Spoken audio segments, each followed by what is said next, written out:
kill you for more. When I turn on the light there was something you had already pissed on the floor. My stupid dog is pissing out for sure. No way, my stupid dog is pissing on my floor. So I grab my coat and tie, tell my stupid dog goodbye. When I'm left him sitting pissing on my floor.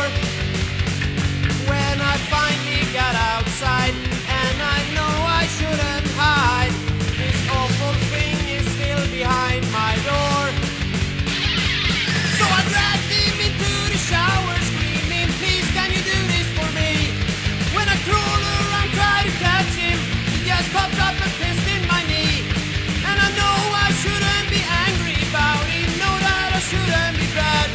But my cute little friend named Bobby, just pissing on all that I had. My stupid dog is pissing out for sure. No way, my stupid dog is pissing on my floor.